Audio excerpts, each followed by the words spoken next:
Hello everybody and welcome to this week's Going for Goldbridge, where we will be answering your questions as per usual. And of course the biggest question I have to answer, I'd rather not answer, but I have to answer, is the one to my right in relation to something I spoke about last week about the offer to do a debate about the Arsenal-Manchester United game with a certain man in a hat. Look, I could come back at this very, very easy. I could reply to the Goldbridge hasn't got the balls to face me. Well, actually I've got 3 balls. My own 2 balls and the ball I took off you when you tried to nutmeg me. So I've got that one as well. I could also pull him out of the pocket and say he's back in my pocket. But this is banter.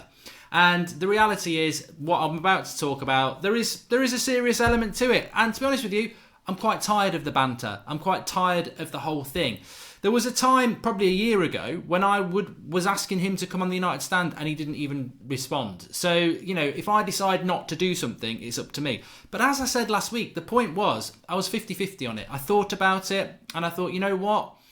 I wouldn't mind doing it. It's, you know, at the end of the day, let bygones be bygones. I do believe in second chances. But the reality is, I looked at the video that he did and I thought that's not sincere. I'm late into my 30s now and I'm a good reader of people, and I thought that is not sincere. That is not. There's nothing sincere about that. If there was, why not apologise 3 weeks, 4 weeks ago? This is because Manchester United are playing Arsenal, and you know, quite rightly, he wants the views, he wants the exposure.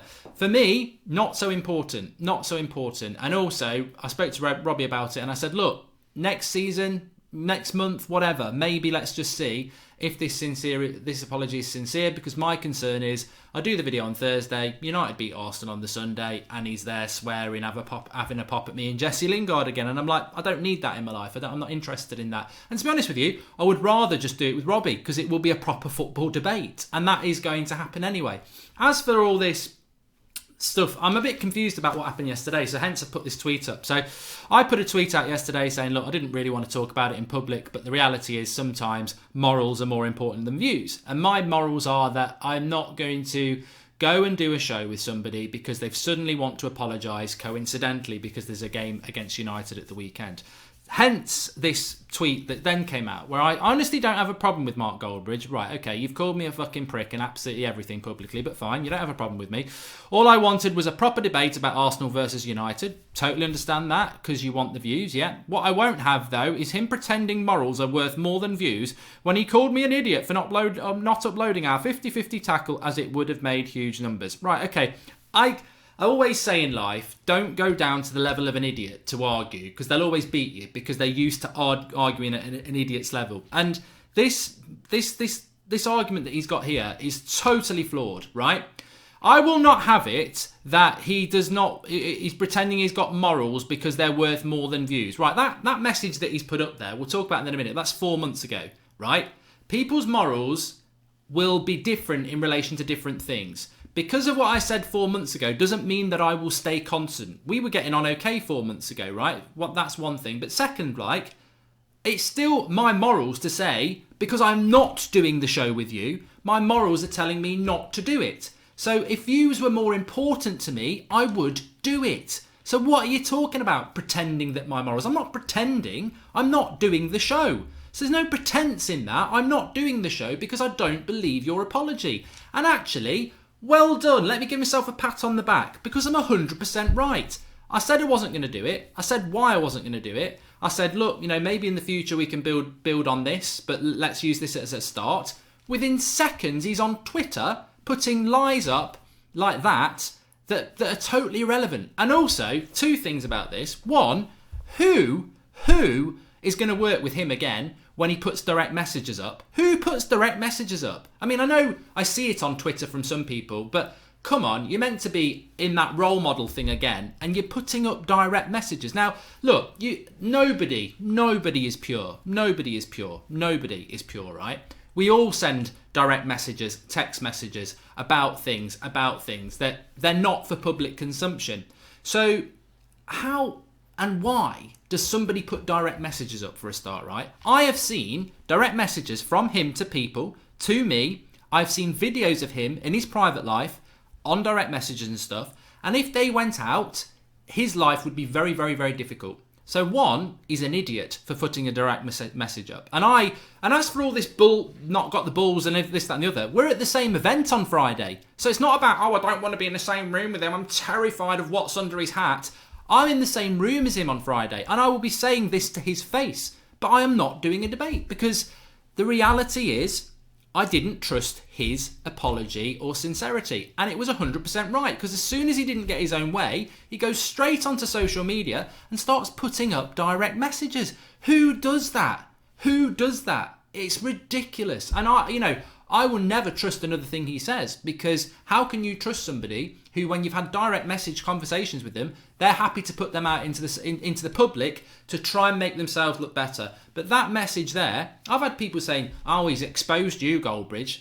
I'm confused as to why I'm exposed. Why am I exposed? Because someone puts a direct message out of me that's got no context, that was from 4 months ago, and you know what? I'm not even going to say, I could say it's photoshopped, I could say everything. That message probably was sent by me, because in relation to that message, if I read it back, take a chill pill, pal. Well, if I remember correctly, the message before that, he was swearing and threatening me, but, I'm not going to put that out. You're an idiot not putting that come together between us, 50-50, and it would do huge numbers. So when was that? The 21st? At 7? Right, so we'd finished the football match, Arsenal Fan TV against United Stand, about 2 hours before that. He's gobbing off at me because I was tweeting stuff about pockets and things. So I'm trying to calm him down. So I say, take a chill pill. Because at that point, we were getting on okay. So take a chill pill, pal. You're an idiot not putting that come together between us, 50-50, and it would do huge numbers. Right, so I'm driving back from London, and all over social media and the news, like the Daily Mirror are reporting on it, right? So I hadn't seen the clip. I didn't know what happened. All I remember is he kicked me, I kicked him, 50-50. If you put that up, it's going to do huge numbers. Oh, hello? I work in YouTube. I work in social media. I'm sorry if people have a problem with me thinking something doing good numbers is a bad thing. And also, fundamentally, I wasn't allowed to see that clip. They would not let me see that clip. I was asking the people who were producing that show if I could see the clip, because I wanted to know if it came across as bad for me. The only person they listen to, because they think he shits gold, is DT. So I was trying to get him to get that clip released, because I wanted to know what was in that clip, because I couldn't see it. I was involved in it. I wasn't allowed to see it. So of course I wanted it to go up. I've got no problem with that. However, that is apparently exposing me. But I stand by that. 4 months ago, straight after a football match, I wanted that clip to go up, and he was the only one who could get it up. So I was trying to get him to put it up. There's nothing to expose me about there. And as for saying, oh, it proves Goldbridge is all about the views, I run a YouTube channel. I, of course, am interested in that YouTube channel growing. But to say that pretending he's got morals, I'm massively confused about this. I don't know whether I'm missing something here. Pretending I've got morals. If I was pretending I've got morals, I would do this show. It will do huge numbers, me and DT. 100%. No problem with that. And maybe in the future we will do it. But I have issues with this tweet. And to be honest with you, I don't know whether we'll ever do anything ever again. Because how can you trust somebody who puts direct messages up and effectively is trying to spin it to make themselves look good, but haven't thought through yet again before they put something out publicly? They haven't thought it through. One, you've just put a direct message out when I know loads of people who've got stuff on you. But you know what? I don't do that because I actually do have morals. And I think direct messages, private tweets, stuff like that, you put them out public, that's a bit cretinous. Two, you're making no sense. I have got morals. I will not do a show with somebody who's publicly been calling me a prick, publicly belittled my private life, publicly said stuff to me. I ain't just going to go, where are we doing it? Come on, where can I be? Where can I be? Oh, you said you're going to apologise to my face before we do the show? Bollocks. Do it properly, and then maybe we'll discuss doing it. So my stance is my stance, and it's my business. And I conveyed that to him. To then go public and do stuff like that, I just think it proves I was right in the first place. So I'm sorry for all those people who wanted that show to happen. As for all this bollocks about I won't dare do anything, as I said before, me and the True Geordie didn't particularly get on that well up until a few months ago. I went down to his studio with all his people, walked straight in, face to face, top bloke, sorted it out. that could have gone another way. He could have treated me a different way. I ain't scared of anybody. I've always said from day one, I will do any show with any person as long as I feel that, what I mean by that is, look, I will do it for the first time with anybody. I've got no problem. And I've done the shows with him. I've done a football match with him.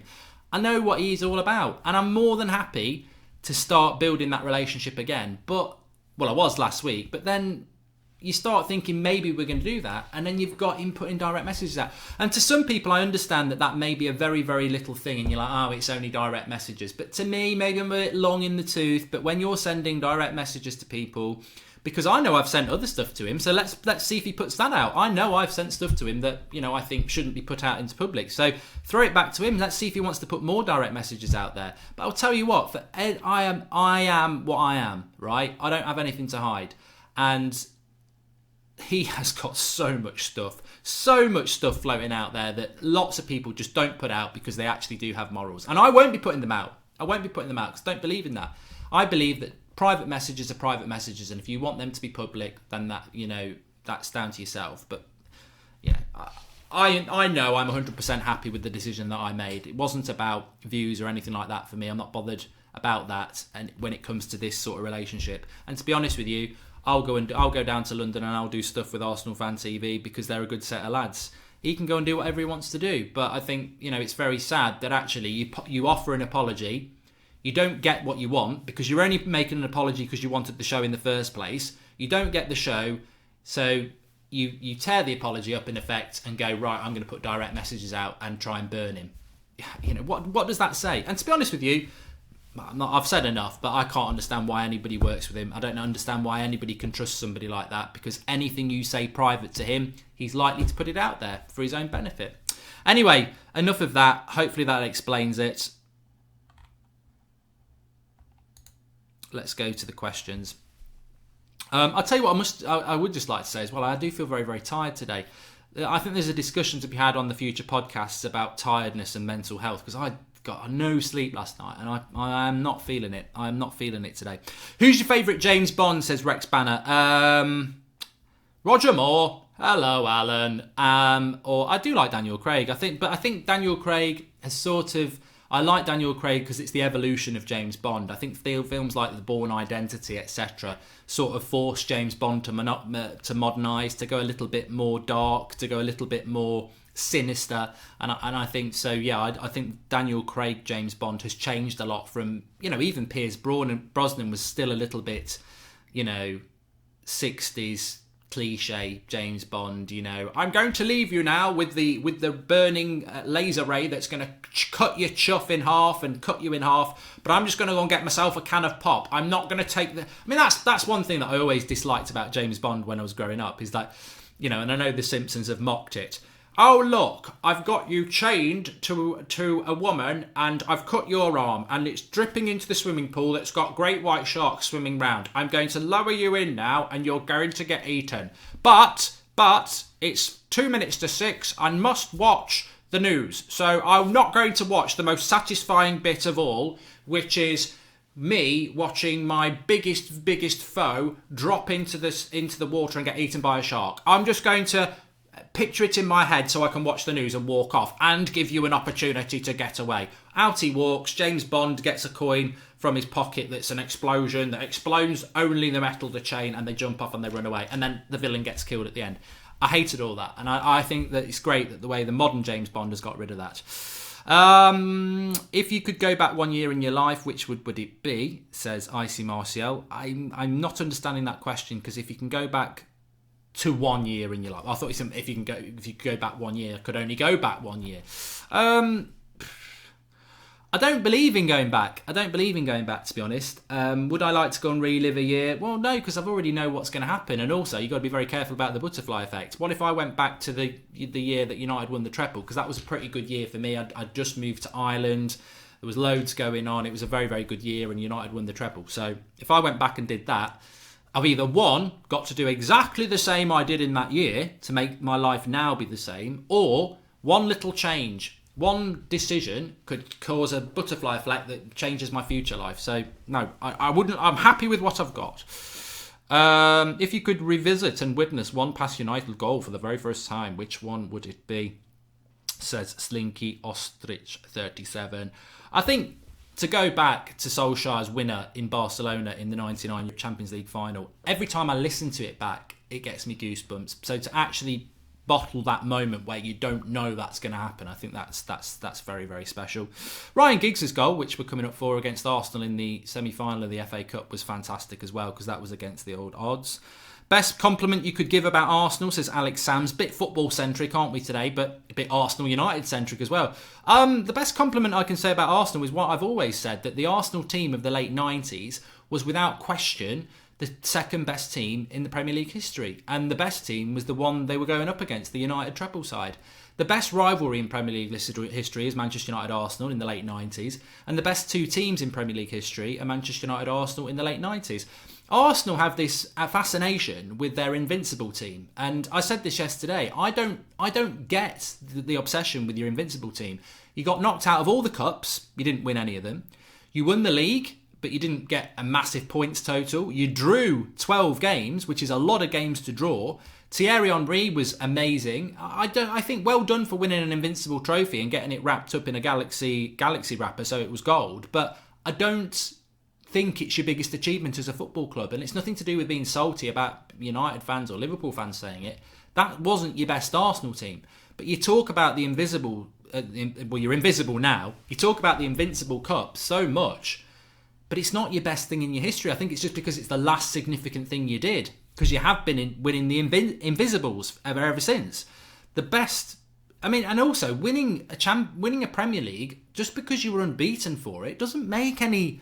That wasn't your best team, and it's better to win. Well, I think it's better to win a double than it is than to win the title and go invincible. But they love it. The Arsenal fans love it. But that's my compliment. I've done it. Do you believe in ghosts, and if so, why? Says Matt Rost. I've never seen a ghost. I'd love to see a ghost, but I do sort of believe in that side of things. I've got no logic to it. I do sort of believe in that side of things. Who do you hate more, Griezmann or Phil Jones? Griezmann, definitely. I don't hate Phil Jones. I just think he's a bit of a banter footballer at times, but he gives his all. Will you do more Football Index videos? I could do on That's Football if people want it. Favourite band? It's always been Oasis, Taylor. It's always been Oasis. I'm not one of these United fans who goes, oh, you can't like Oasis because they support Man City. Well, Oasis were a massive part of my teens growing up. I mean, yesterday we had the death of Keith Flint, the lead singer of Prodigy. Rest in peace. Who knows what the story is behind that. It looks like it could have been another suicide, and you just worry. You worry. I think I don't know whether we're getting more exposure, and that's why people are becoming more aware of this, or we're actually getting more people taking their own lives. And I wonder whether that goes hand in hand with social media, with the world that we live in, and this demand. And I don't know. It's a bigger topic, that is. But the Prodigy, they were from that era as well. And I wasn't massively into that type of music, but Firestarter, I remember, was right around the time of Oasis and Britpop and everything like that. I'm not going to dislike a band because they support a different football club to me. I don't agree with a lot of this stuff. I don't agree with a lot of United fans who vilely hate Liverpool and call them CUNTSs and all that. I just don't get that. I really don't. I don't like Liverpool. Don't want them to win the league, but I don't get this vile hate. And I know some people have just had it through their whole lives, and you can liken that to a lot of things. But for me, I just find it a little bit immature now. I just don't see the point in it. I am excited for Star Wars Episode 9. Can you do a charity boxing match against DT? No, I can't, Joshua, I'm afraid. How much could... And I've done that before. Have you ever done any acting or performing? Because you seem like a natural entertainer, Mark, says Japed Mundes. Look, I tell you what, if EastEnders or if there's any acting opportunities out there that people would love me to be in their show, I would love to do it. I've always wanted to do acting.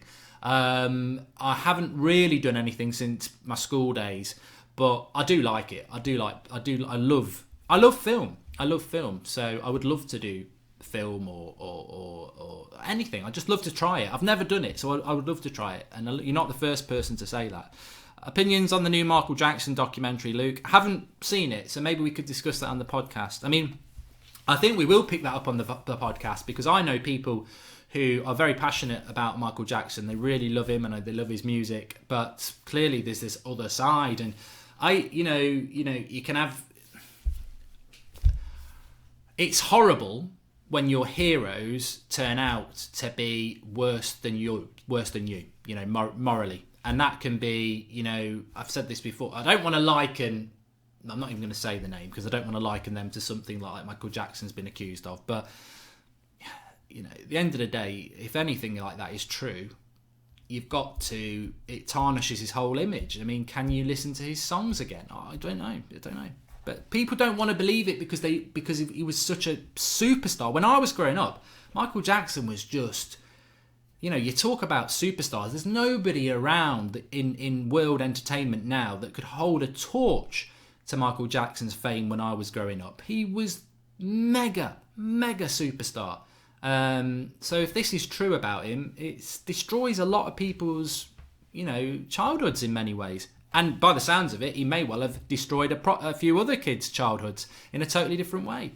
What is more important, morals and composure, or proving your point and nobody respecting you for it? Could be related to yours and DT's situation. Personally, I think he's a moron who is a very bad role model for youth in today's society. His first response is swear and shout. Well, let's go back to the first bit. What is more important, morals and composure, or proving your point and nobody respecting you for it? I think they sort of crossed over there. I think the most important thing is to be true to yourself. That's the thing. You've got to be true to yourself. You've got to do what you feel right about. And like any opinion, something that you thought a year ago, you might not think now, because that's the dynamic of a human mind. It will change. Your opinion will change. What I thought about things a year ago, I don't think now. I've changed a lot, especially in relation to the way I deal with things within the social media world. Maybe not privately, I'm still the same, but the way I deal with this sort of thing, I don't go in on people as much as I used to, and so I think it's about being true to yourself. But you've got to be able to self-reflect. I believe you've got to look at your own weaknesses and your own faults if you want to move forwards and be true to yourself. But you know what? I mean, as I said at the start, people can say, "Oh, you should have done the debate with him." I've been proved right. I didn't feel that the apology was sincere, and I felt it was all about Man United versus Arsenal for views. So I said to Robbie, I said, look, I don't want to do the debate, because Robbie was going to be the interim. And I said, I don't want to do it because it just doesn't feel right. It doesn't feel like it's sincere. Having watched that video that he did, it didn't feel sincere. And then within a couple of hours, he's putting my direct messages up on social media. So who's right? Me. I'm right. I was right to be suspicious because he doesn't get his own way and he puts my direct messages up on social media. That's just low. So I was right. So, I understand people disappointed that there's no debate, but the reason I didn't do it, I was right. I didn't trust that he was sincere, and he clearly isn't, because nobody, for all the people I've fallen out with in this industry and made friends with, I get on with a lot of people now that maybe I didn't used to get on with, none of them would put direct messages up on social media. And especially, like I say, the worst thing about it is he puts something like that up and totally tries, it doesn't even make any sense what he's trying to say. But the stuff that he's sent would be very, very narrow. What a cretin for saying stuff like that. But I wouldn't do it because I don't believe in that. I don't believe in it. It's a betrayal of trust. Will you be eating pancakes today, says Stuart Browning? Favourite pancake filling would be avocado. No, it would. I quite like ice cream and chocolate in there. I've got a very sweet tooth. Do I like Cersei Lannister in Game of Thrones, says Ayaz? No, I don't. And will there be videos for the United Stand matches, says SB? We've got to sort all that out, but we'll definitely be covering the story. More likely it will be on That's Football than the United Stand, because I don't want to be like the United Stand FC on a Manchester United fan channel, but we will definitely cover the story for you.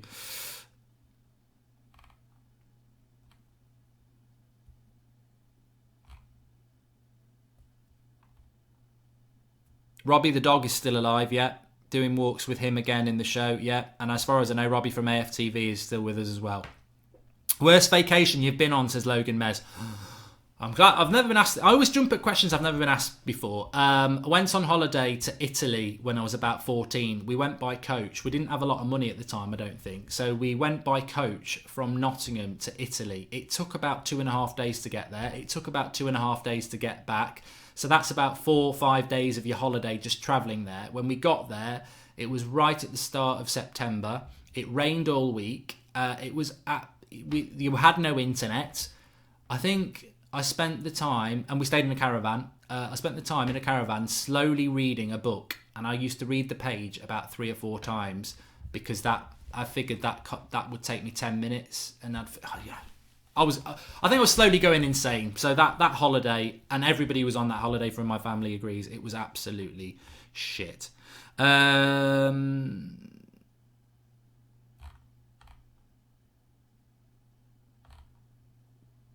Summer or winter, Hayden? I prefer winter, but I do like summer, but I prefer winter. Summer, I love the heat, but my skin's terrible for it. I mean, true story, I've had 2 moles removed that were cancerous, which is ridiculous in my 30s, and that's because I used to go on holiday when I was in my teens and not put sun cream on. So whatever you do, if you think that's a load of bollocks, and us lads were terrible for it. I used to do it when I was playing football at school. You get your top off, you run around, you get burnt. Yeah, I'm a man, I'm a bloke. Seriously, and I'm being serious here. Do put sun cream on. I put it on all the time now, and I don't even care about a tan. I just put it on all the time because I've had 2 removed, and in your 30s, that's not acceptable. It's a killer. Cancer, skin cancer's a killer, like any other cancer. And I've had 2 removed, and if I hadn't had them removed, I might not even be here today. So make sure that you do use your sun cream. And I'm not scaremongering here. At the end of the day, if you've got moles or anything like that, you don't need to go and get it checked out because you've got a mole. You'll know if something's going wrong with it. It will start itching you, or it'll be a new mole, or it'll get bigger, or it'll crust, or something like that. But definitely, that's another reason why I prefer the winter. But I've always liked the snow. We've had a crap winter this UK. We've had a crap winter this UK. The UK's had a crap winter, is what I should have said. Gary Barlow. We've done that. I do like pineapple on a pizza. How long do you give it till you're sacked as Villa manager? Well, I'm doing it again today. That's football. There's been a change. I won't be getting the sack. That's all I'm going to say.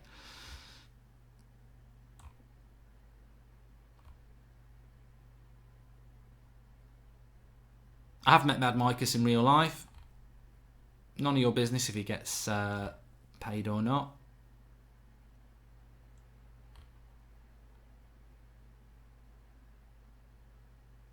Okay, we'll cut it there because I've been going for way too long. I'm sorry we didn't get through all the questions, but I love this show. So smash a like if you enjoy it. Subscribe if you're new.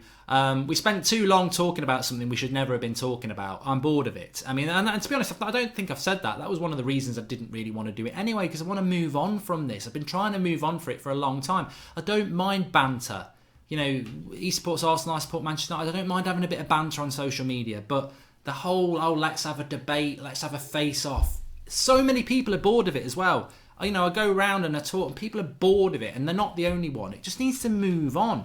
It just keeps dropping down all the time into this bloody cesspit of cretin behaviour. I mean, direct messages being put out. I'm so I tell you what, I'm so tired of it now, and I actually don't think there's a possibility that we can ever do anything together, because I don't trust the guy anymore. I can't get why anybody would ever put direct messages up on when you've got 125,000 followers. I just don't get why you would do that. But and I don't actually get what the whole bloody point of his tweet was anyway. It makes no sense. But let's just crack on. At the end of the day, I think we've covered that, and hopefully that'll be the end of it. But thanks everyone for watching. Get your comments in below. Subscribe if you're new, and I will be doing That's Football Aston Villa career mode on That's Football, and I'm also doing a Dortmund versus Spurs watch along tonight. So busy day, and the United Stand press conference reaction for Solskjaer. So loads to watch me doing. But I'm now going to go and have you can't watch me what I'm about to do. It's nothing sexual, but it's too much. Thanks for watching. I'm going to the toilet. Thanks for watching.